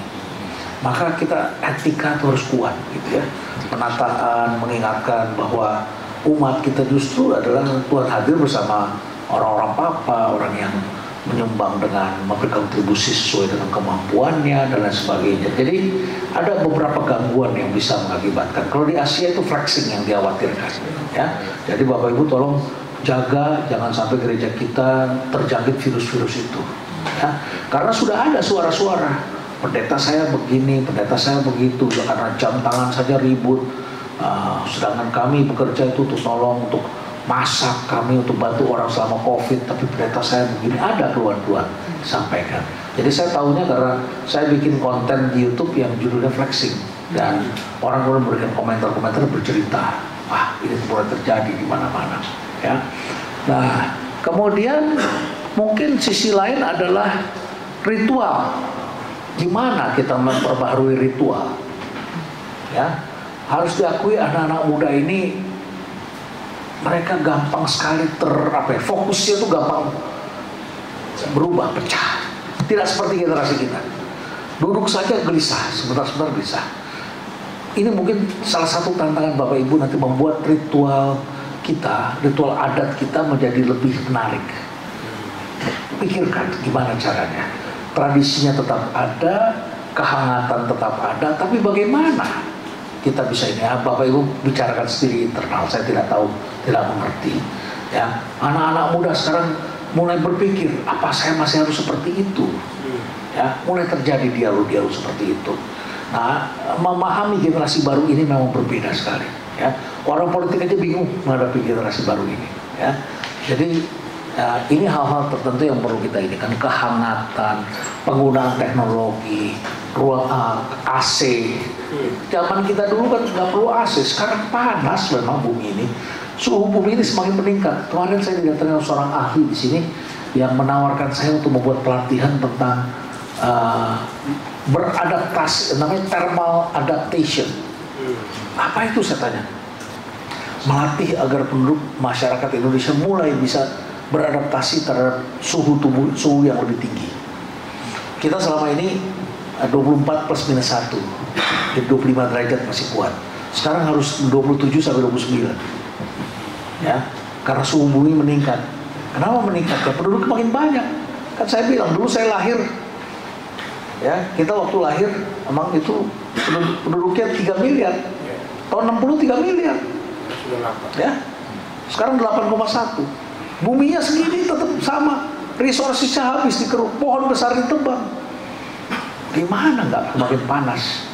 Ya, maka energi berubah, apa berubah dan sebagainya. Jadi mau tidak mau kita memerlukan ruangan yang lebih sejuk. Jam, orientasi orang terhadap waktu berubah. Jam berapa sebaiknya kita bikin ritual ini supaya orang juga nyaman. Nah, itu yang harus kita bicarakan lagi, cari lagi. Jadi ini tantangan zaman yang memang tiap zaman ada tantangannya, dan itulah tugas kita semua untuk mencari tahu dan mencari menyegarkan. Kayak transformasi tidak mungkin kita hindari. Ada hal tertentu yang harus kita jaga, ada hal yang tidak berubah, tapi ada hal yang kita bisa remajakan. Kira-kira begitulah. Ya, terima kasih. Mari kita tepuk tangan. Sangat informatif dan sangat mencerahkan. Sekarang kita dengarkan ada pertanyaan dari Bapak Preses Kardi, Lubantu. Hardi, ya, Preses Hardi dari distrik Jambi. Ya, ini sangat bersyukur sekali bisa ketemu dengan Prof di sini. Belakangan ini kan sedang digoreng-goreng ini tentang isu-isu masalah resesi ekonomi kita, itu kesulitan ekonomi kita. Nah, ini kalau menurut saya Pak, ini berhubungan dengan pesta tahun 2024 atau memang secara analisis ilmunya memang sedang kita hadapi sekarang gitu kan. Nah, ini perlu sekali karena yang kita lihat ini juga bisa menimbulkan dampak yang sangat signifikan. Kalau itu memang benar, itu akan bisa menimbulkan pengaruh yang sangat signifikan terhadap sentralisasi yang kita galakan sekarang. Tetapi juga tentu di situ nanti ada masukan-masukan seperti apa sikap kita, terutama sebagai gereja. Seperti itu, Pak Prof. Ya. Terima kasih, Pak Prof. Ya, terima kasih kepada Hardi. Baik. Hardi Tubi. Jadi tahun lalu itu 2 tahun yang lalu IMF itu memprediksi bahwa 2023 tahun lalu ya. Tahun lalu IMF dan World Bank itu memprediksi 2023 itu adalah gelap ya, dark and uncertainty, dark, cloudy and uncertainty. Jadi sudah diramalkan akan terjadi resesi dunia. Nah, terus saya baca di YouTube banyak orang yang bilang mengatakan tidak ada keselamatan lagi, semuanya sudah rusak, semuanya sudah ini. Saya bilang kalau fakta-fakta yang saya lihat 2023 tidak terjadi resesi. Saya sudah sampaikan itu. Jadi saya marahin itu YouTuber muda-muda yang baca langsung main sampaikan aja. Jadi nakut-nakutin orang. Sama saja dengan Pilpres, kalau disampaikan dengan polling bahwa si A yang lebih menang daripada si B, orang semua bergeser ke si A. Polling itu juga alat untuk membentuk opini, bukannya semata-mata alat untuk mengukur, gitu, ya. Nah, sama saja dengan itu prediksi-prediksi. Jadi saya lihat sehingga yang masuk resesi itu adalah Inggris, sudah pasti. Tapi Inggris juga ditengarai dengan kejadian ratunya meninggal, sehingga kantor kerajaan tertutup dan mereka nggak tanda tangan anggaran buat rakyat. Amerika sempat jadi masalah karena ribut antara Demokrat sama Republik, sehingga kemudian anggaran itu nggak ditandatangani oleh Partai Republik oleh Kongres. nggak ditandatangani. Jadi Amerika gimana mau perang? Biasanya kan cetak uang terus. Cetak uang kan gampang. Amerika kan tidak mencetak uang dengan emas di bawahnya. Dia cetak uang karena permintaan. Itu satu-satunya negara yang diberkahi dengan kepercayaan global tentang itu. Karena negara demokrasi, negara percaya datanya transparan, gitu ya. Terus kemudian dolar diminta karena Anda kalau minjem uang dari World Bank, IMF itu punyanya Amerika, harus dalam bentuk dolar. Anda kalau mau beli minyak, perjanjian dengan Saudi adalah petrodolar disebutnya. Itu dolar. Jadi dolar permintaannya tinggi, begitu. Nah, tapi sekarang Amerika memang diambang musibah. Gejalanya udah kita lihat. Ya, kemarin demokrasi mereka mengklaim yang paling bagus. Demonya kan mengerikan. Sampai masuk ke gedung parlemen, duduk di meja, dirusak semuanya. Kita kan anak-anak mahasiswa demo-demo cuma di depan gedung DPR, nggak masuk ke dalam. Mereka masuk dalam, ya kan? Ya, polisinya sudah brutal, gitu ya. Penjarahan, perampokan seperti tahun 98 sekarang biasa di Amerika. Penembakan gelap banyak sekali. Rakyatnya dibiarkan beli senjata karena itu hobi para pembuat senjata. Ya, jadi demokrasi mulai rusak, kriminal mulai naik, dan ditambah lagi sekarang kepercayaan terhadap mata dolar, uang dolar mulai pudar. Indonesia mulai masuk BRICS dan perjanjian perdagangannya tidak perlu pakai dolar, tapi perjanjian perdagangannya adalah pakai barter. Bisa pakai ada emasnya sebagian begitu ya. Terus kemudian bisa pakai mata uang salah satu negara. Jadi mulai terjadi goncangan. Sudah dinaikkan tingkat bunga. Kalau naikin tingkat bunga itu artinya uang masyarakat disedot karena orang jadi nabung kan. Tapi kalau bunganya rendah orang pada pinjam, diinvest di Indonesia, diinvest di negara lain, beli saham karena sahamnya akan naik gitu di Indonesia. Jadi Goto dan sebagainya itu dapat uang dari orang investor di Amerika, pinjam uang dari bank. Di sana bunganya dulu 0% atau 0,5% atau 0,1%. Diinvest di sini harga sahamnya jus, dia dapat untung. Sekarang nggak ada, duitnya ditarik semua karena di bank mahal, 5,5% bunga. Dari 0,01% menjadi 5,5% kan tinggi sekali, Pak. 550% itu kenaikannya kan, lebih kali. Ya, hitung aja berapa lebih, berapa ratus persen itu kenaikannya. Jadi sudah dinaikkan, harusnya uang tersedot, ternyata inflasi tidak turun. Harusnya kan uang ditarik, uang berkurang, permintaan stabil. Ini enggak, permintaan terlalu banyak. Kenapa? Karena selama pandemi orang banyak yang menabung, uangnya tidak terpakai. Sekarang dikeluarin, jadi orang belanjanya masih lumayan. Tapi rakyat miskin terdampar di pinggir jalan. Jadi kemiskinan naik. Itu yang dikritik oleh Sri Paus. Paus mengatakan ketika hotel-hotel sepi selama pandemi, kaum miskin dibiarkan terlantar di pinggir jalan dengan tenda-tenda. Dan itu semakin banyak. Sudah di tenda-tenda terjangkit narkoba. Ada sejenis narkoba tertentu yang membuat mereka kayak gorila, kayak apa itu namanya itu? Vampir. Kayak vampir begitu. Jadi Amerika memang diambang itu. Kirim senjata itu sepertiga menurut Pak Andika. Saya wawancara Pak Andika. Pak Andika bilang, Pak Renald, bayangkan senjata yang dikirim ke Ukraina itu sepertiga dari stoknya Amerika. Dalam tempo sebentar sudah habis dibom sama Rusia. Sepertiga, makanya mereka lagi marah sama Zelensky. Karena tentara juga nggak ada, habis tentaranya. Ya, jadi berat situasi ini. Nah, yang dikhawatirkan mereka akan memindahkan perangnya ke Asia. Nah, bagaimana situasi ekonomi ke depan? Situasi ekonomi ke depan ini tadinya saya tidak terlalu pesimis. Tapi melihat perubahan cuaca, saya khawatir.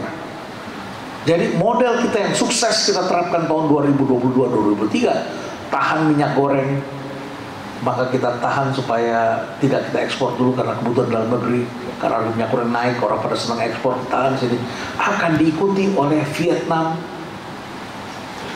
Thailand, dan Myanmar dalam soal beras. India juga. Karena cuaca seperti ini terjadi super El Nino. Super El Nino ini berakibat bumi ini semakin panas dan kering. Kita gagal panen di sini. Jadi perubahan iklim ini mengakibatkan banyak umat kita yang gagal panen, ya, mengakibatkan kemudian harga pangan naik. Dan kenapa pangan naik? Antara lain karena Thailand sudah naikin harga beras, dan mulai ada pembicaraan untuk nahan tidak ekspor, ya, mengambil contoh Indonesia. Vietnam akan ikut kecuali kita sudah punya perjanjian sama mereka.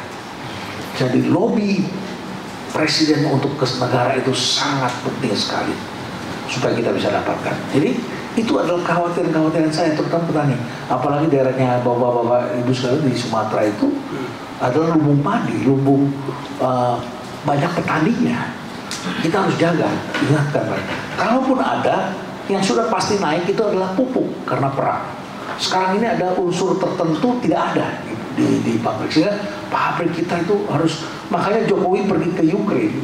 Kenapa? Minta agar bisa Indonesia impor pupuk, bahan baku pupuk. Ya, dari Rusia juga, dan minta sama Putin supaya kalau kapal itu keluar mau ke Indonesia jangan diembargo, karena dihadang di sana begitu. Jadi kekhawatiran saya kalau pangan, kalau energi saya nggak terlalu khawatir, karena kita sudah mulai bangun pembangkit batu bara kita cukup banyak, nggak terlalu khawatir. Yang saya khawatir pangan ke depan, apalagi beberapa food estate belum berhasil. Menurut saya memang gagal ya dibangun. Ya, harusnya kita bayar lebih mahal supaya tanahnya dibikin. Kalau kita mau bikin tanah yang asam itu kan harus pakai kapur dulu ditabur, dolomit, supaya bisa kembali netral keasaman. Itu kayaknya dikorupsi atau apa begitu. Food estate kita belum berhasil. Jadi memang kita harus perbaiki. Jadi di pangan yang saya khawatir, jaga ini Bapak Ibu, amati terus ya, ingatkan teman-teman di daerah agar stok kita ini dijaga, terutama gereja juga betul-betul memikirkan. Seperti cerita mengenai siapa? Yusuf itu. Ya, Yusuf kan? Ya, yang melihat ke depan itu ya, hikmatnya Bapak-Bapak ini dibutuhkan untuk melihat, mengingatkan teman-teman di daerah agar stok pangan kita jaga, jangan terlalu gegabah ya, karena ke depan itu pangan kita mesti waspadai ya. Ya. Yang terakhir Profesor Reynold, ini dari Preses Riau, namanya Preses Hans. Silakan. Hans itu singkatan dari Hantus Utapia. Jadi kalau Hantus itu dalam bahasa Batak berarti sudah lengkap, complete. Jadi inilah yang terakhir, the last ya, Preses Hantus Utapia. Silakan, Pak. Saya berdiri. Silakan. Izin Pak. Ya, terima kasih, saya sangat bersuka cita bisa secara langsung mendengarkan Bapak menyampaikan poin-poin yang sangat penting untuk transformasi atau perkembangan ke depan. Selama ini saya hanya mendengarkan Bapak lewat podcast YouTube, dan kebetulan saya memiliki buku Bapak, dan itu sudah beberapa tahun kuliah salah. Itu buku Disruption. Disrupsi. Ya. Jadi itu juga berbeda dengan perubahan. Ya. Dan kalau saya coba memaknai itu, bahwa perubahan yang Bapak utarakan di sana adalah perubahan yang sangat radikal, Ya. sampai ke akar-akar terjauh dari akarnya, kira-kira begitu. Ya. Nah, kalau saya coba merelevansikan ke dalam kondisi objektif, bahwa sesungguhnya perubahan yang terjadi dalam lingkungan kita, yang mana seharusnya itu menjadi dorongan bagi kita untuk bersama-sama dan terhubung satu sama lain. Tetapi di mana kira-kira ini masih ada kelompok-kelompok tertentu yang selalu menginginkan dan mengembangkan segregasi yang Bapak katakan tadi. Mungkin kemacetannya kira-kira di mana, sehingga sangat sulit sekarang ada orang-orang tertentu yang selalu membangun dan menginginkan segregasi yang Bapak sebutkan tadi. Dan yang kedua, terutama ya ke depan kita bisa melihat, dan tentu berdasarkan fenomena yang terjadi kita bisa melihat masa depan daripada NKRI kita ini. Nah, sebentar lagi kita akan memproduksi atau membeli pimpinan. Ya, kira-kira seperti apa, mungkin ciri-ciri atau bukan orangnya saya katakan ya, yang ideal dan relevan untuk memimpin bangsa kita, sehingga membawa bangsa kita ini lebih makmur kira-kira, dan terutama dalam konteks kita yang bisa dalam istilah yang saya pakai tadi, yang seharusnya kita terhubung. Nah, tak usah ada segregasi di antara bangsa kita ini. Itu aja Pak, terima kasih Bapak. Ya, terima kasih Preses Hans. Jadi betul ya? Ya, betul. Oke. Salah ya? Benar. Oke. Baik. Jadi disrupsi dan kemudian menimbulkan ada yang tersumbat dan kemudian melakukan upaya-upaya yang segregasi. Kenapa melakukan seperti itu? Ya karena mereka tidak bisa ke tengah. Ya, sebetulnya politik dunia dan politik Indonesia menuju ke tengah. Dulu kita kan kalau kita belajar dari siapa itu yang belajar antropologi, kita diajarin masyarakat Indonesia terbagi dua, yaitu kelompok abangan dan kelompok Kuncaranigrat ya, kelompok abangan dan kelompok religius. Ada satu lagi ya Pak ya, tapi terbagi dua lah. Yang nasionalis ini adalah abangan dan religius ini adalah ya santri dan kelompok agama. Terus kemudian berkembang menjadi nasionalis agama, bertempur. Makanya ada di daerah tertentu yang masyarakatnya sangat agamis, maksud saya muslim gitu ya, sangat tidak suka terhadap partai yang nasionalis. Sementara saudara-saudara ya sebagai umat Kristen kan nasionalis, NKRI begitu. Dan memang itu ajaran gereja ya sama, mau itu Kristen, mau KBP, mau Katolik, yang lain semua NKRI begitu ya. Nah saudara-saudara sekalian, belakangan itu dibetul-betulkan dan banyak orang yang tidak suka terhadap Ibu Megawati, bukan karena semata-mata Ibu Megawati, tapi karena dianggapnya ini bertentangan dengan ajaran agama begitu ya. Ada yang mengatakan begitu, tapi belakangan juga karena mungkin juga beliau juga karena umur kadang-kadang ngomongnya memang kurang tepat belakangan ya, kurang tepat belakangan ini. Tapi tidak mengurangi rasa cinta masyarakat untuk menjaga kemerah putihan kita. Selalu Bapak Ibu kan mikirnya kan yang merah putih yang mana kan begitu kan? Ya, nah tengah. Nah, ciri-ciri partai ke tengah itu adalah sekarang kita lihat banyak orang yang nyalek hari ini pakai Nasdem, besok pindah lagi pakai Gerindra, besok lagi pindah lagi ke mana? Begitu. Akhirnya yang benar Aldi Taher kan? Pernah dengar Aldi Taher? Seorang artis lucu-lucuan, dia kemudian mendaftar di dua partai, lucu itu, di dua partai mau jadi caleg. Jawabannya dia apa? Soal rezeki, soal kematian, soal apalagi satu lagi adalah rahasia Allah katanya. Bener sih, tapi terus dianggapnya itu pilpres itu adalah rezeki. Jadi orangnya pindah-pindah ke tengah semuanya, partai-partai jadi tengah, pindah segala macam. Artinya sudah tidak ideologis. Yang ideologis di Indonesia tinggal dua. Satu partai merah putih, PDIP, begitu ya. Ya. Satu lagi adalah yang agama, PKS, Partai Umat, itu ekstrem kiri, ekstrem kanan itu. Yang di sini ideologis, PDIP, saya nggak bilang itu ekstrem kiri, enggak lah, nasionalis lah gitu ya. Nah, saudara-saudara, yang lain adalah merah putih tapi di tengah, pragmatis. Pragmatis. Apakah partai PDIP juga akan menjadi ke tengah? One day it's possible. Semua orang ke situ nantinya. Orang-orang pindah-pindah. Tapi sebetulnya ke tengah itu juga sebetulnya semakin damai sebetulnya. Ya, sebetulnya semakin damai begitu. Karena orang tidak lagi kaku begitu. Tapi di lain pihak itu akan korupsi. Karena saya kan bayar mahal. Buat ikut kampanye, buat daftar aja di beberapa partai itu bayar. Buat mencalonkan gubernur, bupati, seorang bayar. Untuk menyingkirkan kesepakatan.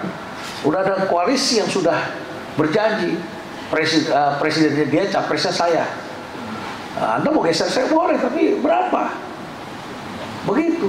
Nah, saya ngomong begini bukan common sense, walaupun di masyarakat sudah ada. Karena sekarang saya lagi bikin acara podcast saya namanya Intrik.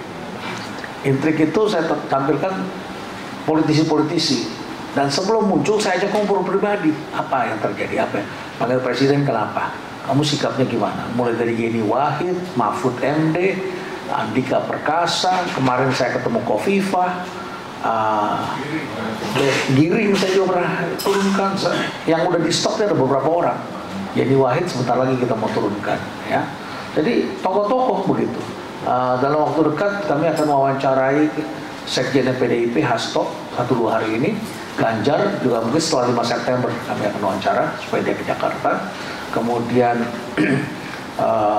Pak Hendro Priyono, ya, karena ada beberapa pesan dari beliau gitu yang menyangkut soal apa yang dia baca belakangan ini gitu ya.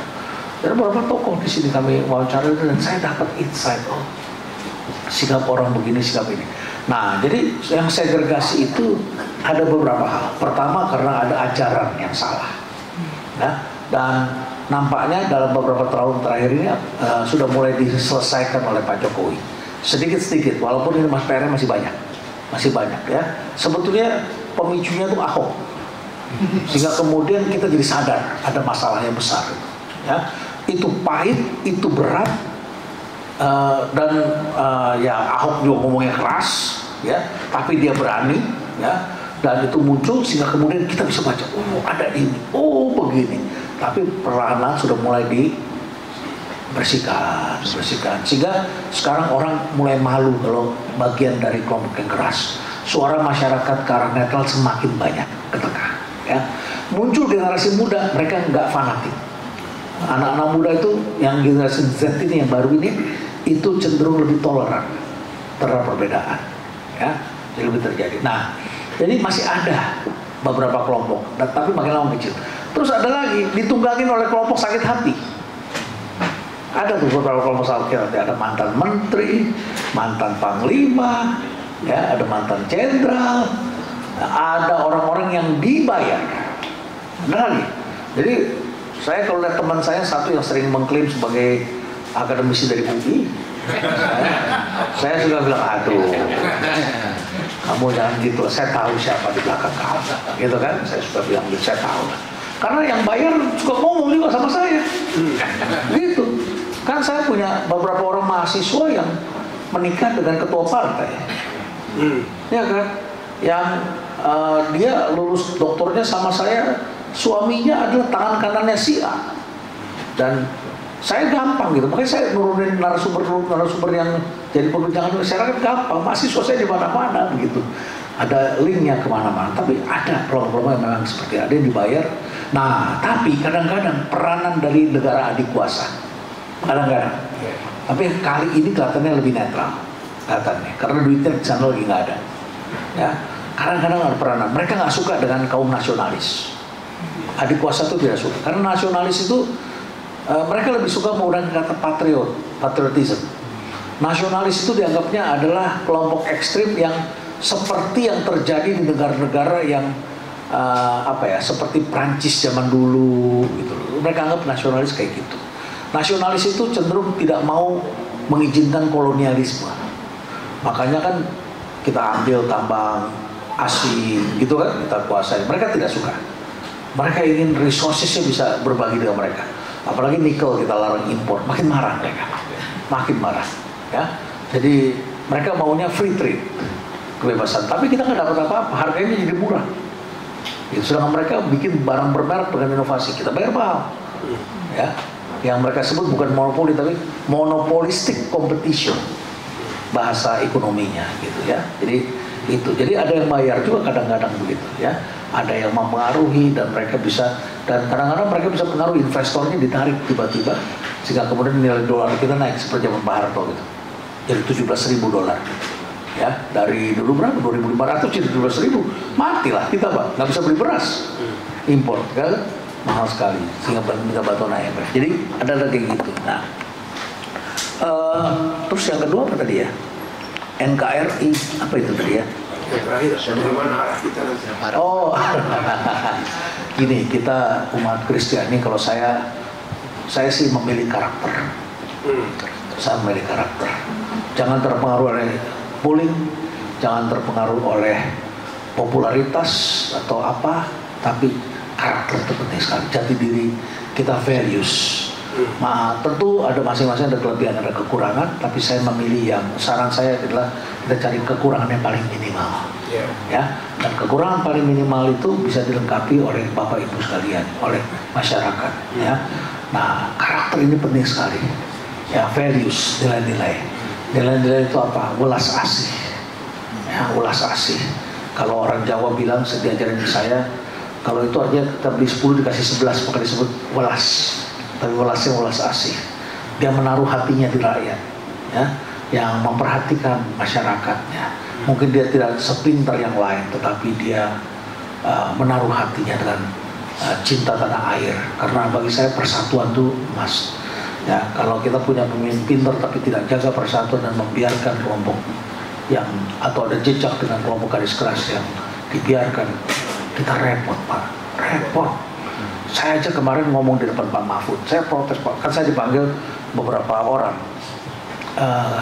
para aktivis aktivis civil society, ya, yang datang senior saya juga diundang sama Pak Mahfud karena saya bersahabat baik dengan beliau. Nah, terus saya ditanya pendapat saya tentang situasi terakhir apa. Satu, saya bilang, saya kaget lihat belakangan presiden kok ngangkat menterinya mulai agak sembarangan terakhir ini.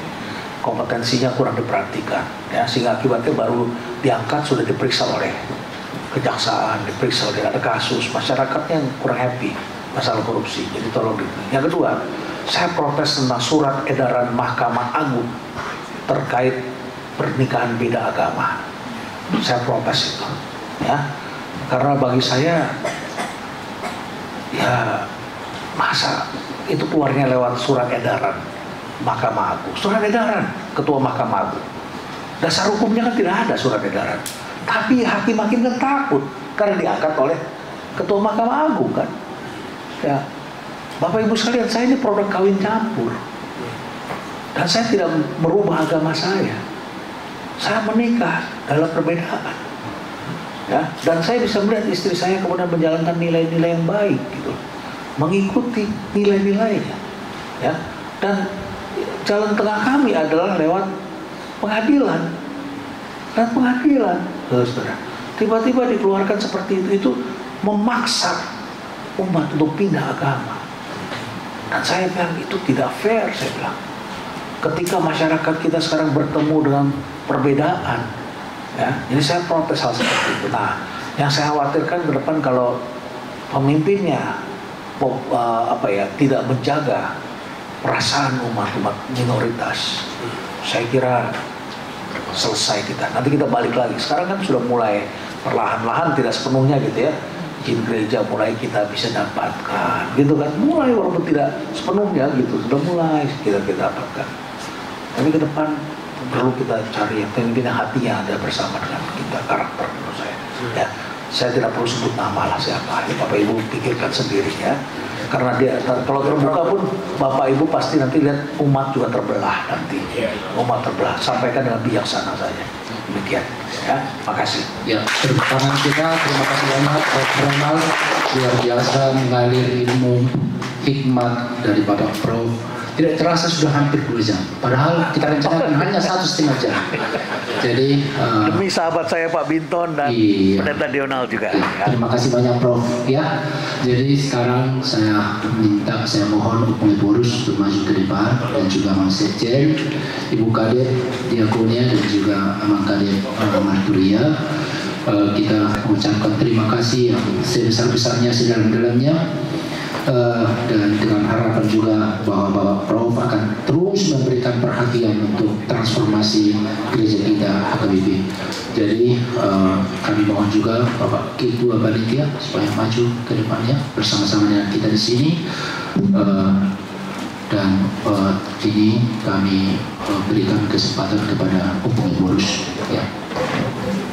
Iya, jadi mungkin Prof sudah banyak teman orang Batak Kristen.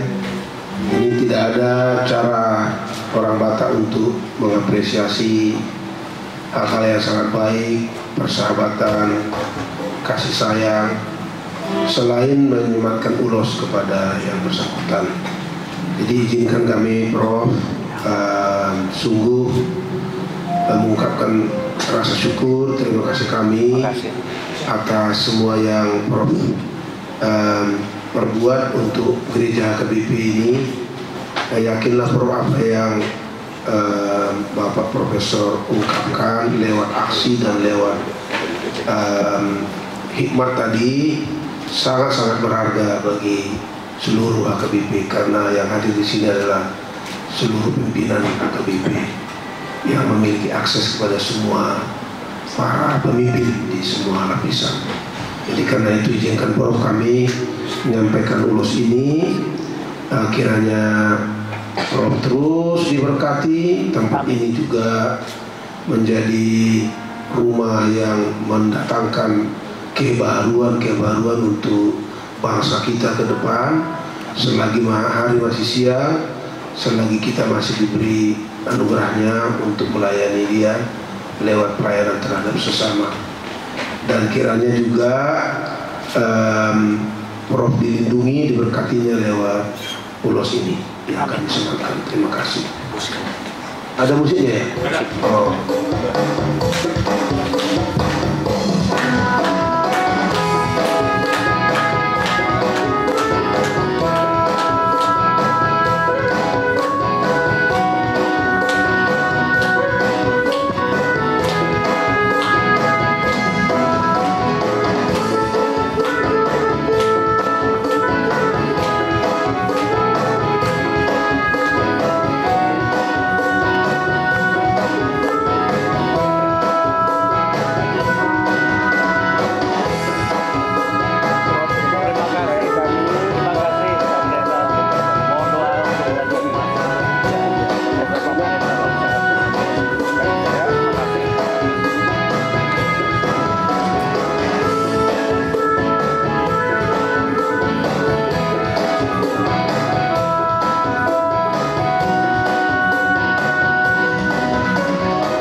Terima kasih.